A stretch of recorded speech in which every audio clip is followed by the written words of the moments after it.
thing that has evolved and changed the most, I think, in the past year, at least for me, is just the cohesiveness amongst the group and amongst the department as a whole. It's really, really awesome to be able to see everyone kind of melding together and bringing all their ideas to the forefront and really having a knowledge of what everyone else is teaching and how we can make sure that all of our students are achieving the same goals. I think that the biggest thing that's changed is a district-wide thing. It's the fact that we get together and meet and we work in professional development with each other, and we didn't do that before. And so the fact that I know a little bit more about what's going on at Woodbury and the elementaries and vice versa, they know what's happening up here, and we're all trying to work towards a common goal.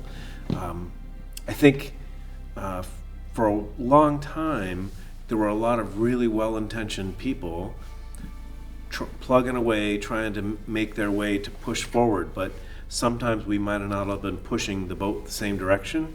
Now we're pushing the boat in the same direction, and I think it's starting to show some results. That is the most exciting thing, I think. One of the things that we have really improved on as a team, performing arts team rather, is that we have a cohesive mission.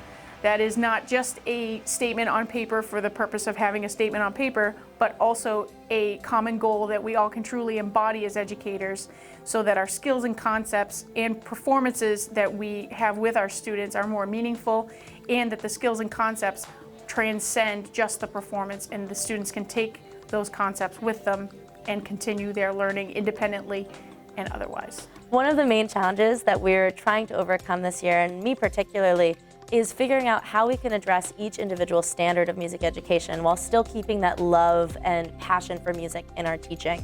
It's one thing to make sure that all of our kids are hitting all of our standards, which is incredibly important, but we also want to make sure that we are still instilling a love of music and a passion for music, especially in younger ages. Our work in the Performing Arts Department has impacted my personal teaching strategies and my students' learning opportunities, in that we are making greater connections to the why of why we do this. Not only the what and the how and the when, but why are we doing this? Why are we learning this? And that seems to be a question that a lot of students have asked, but now with the work that we're doing with curriculum, with the enduring understandings and the essential questions that have kind of framed our instruction, we can ask not only ourselves, but have the discussion in our class, why might we learn this?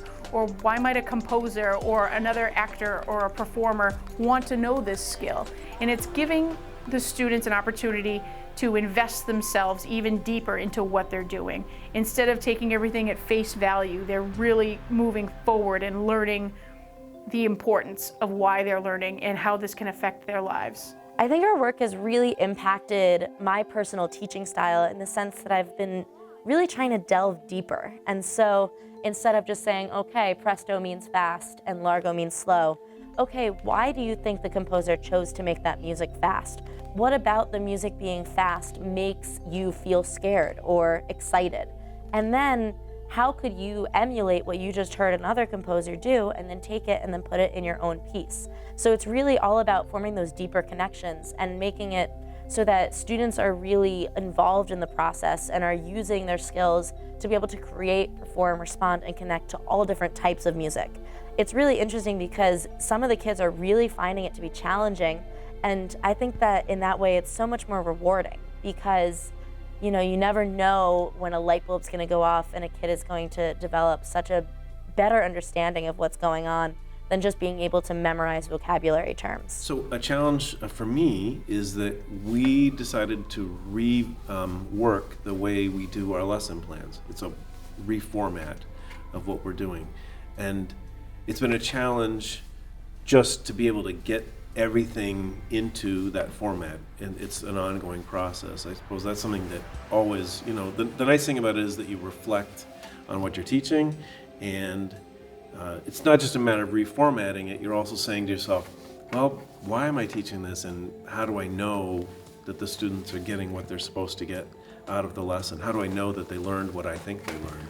I think it's really important that administrators, other teachers, and members of the community know that the Performing Arts Department and what we do for our students and with our students is more than just skills and concepts. We strive to create a culture within Salem as a community that not only supports the performing arts as a core subject, but also values the skills and the concepts that will follow the students throughout their education here in Salem and beyond. My hope for the future is that we can kind of reimagine what music looks like in the 21st century and really see what skills we can build in our kids that'll help them to succeed in later life.